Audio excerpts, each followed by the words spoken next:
Donc on avait 12 établissements quand même assez affluents.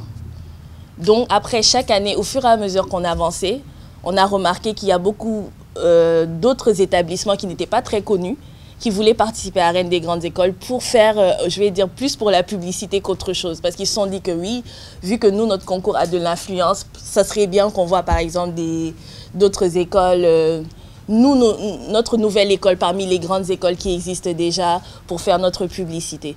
Donc aujourd'hui, ce qu'on fait, c'est qu'on laisse libre choix, mais on favorise les écoles qui étaient avec nous depuis le début. Donc, c'est-à-dire les 12 établissements qui étaient avec nous depuis le début, on les prend. Et ensuite, avec une date limite de sélection, on peut laisser d'autres établissements envoyer leur demande de participation. Donc, c'est comme ça qu'on fait. Et après, on a un nombre, on s'arrête toujours à 18. Cette année, on a eu 17 parce que la 18e école qu'on avait sélectionnée n'a pas envoyé sa candidate à temps. Donc, on a préféré lui dire que non, nous, on a déjà commencé, on ne peut pas vous prendre. Donc, c'est pour ça que vous avez remarqué 17. Mais sinon, c'est 18 établissements avec un deadline.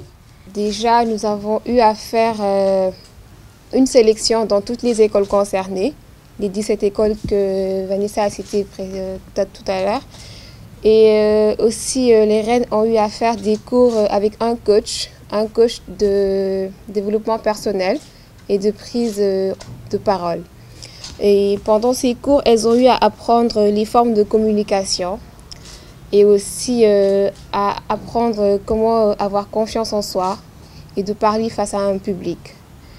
Aussi, elles ont eu à faire des cours de démarche parce qu'étant donné qu'une femme élégante et moderne doit avoir une bonne posture et une belle démarche, un coach était là pour leur apprendre comment se positionner face à un public, comment marcher, comment avoir une belle prestance devant un public.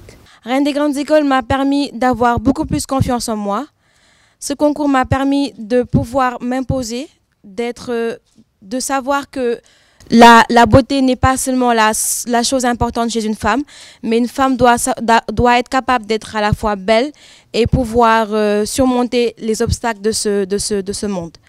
Reine des grandes écoles m'a permis de pouvoir marcher sur des talons parce que j'étais incapable de me tenir debout sur des talons.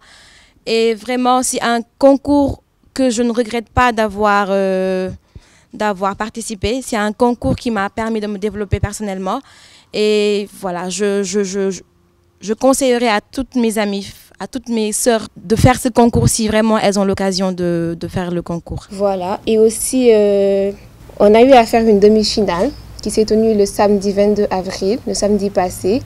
Les reines, les reines, elles ont eu à présenter leur projet face à un jury. Pour chacun des passages de Reine des grandes écoles, il y a un prix.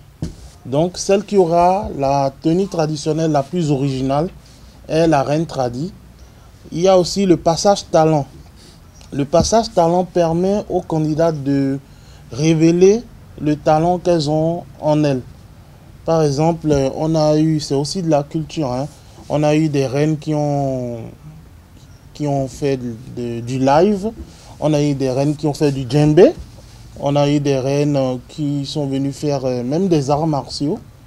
L'année passée, il y a une reine qui a dit qu'elle sait dresser des tigres, mais bon, on a dû négocier avec elle pour qu'elle ne vienne pas dresser des tigres au Grand Théâtre. Donc vous voyez, tout ça là, développe l'aspect multiculturel de notre concours. Pour finir, la finale va se tenir le 28 avril, ce samedi-ci, au Grand Théâtre, à 14 h.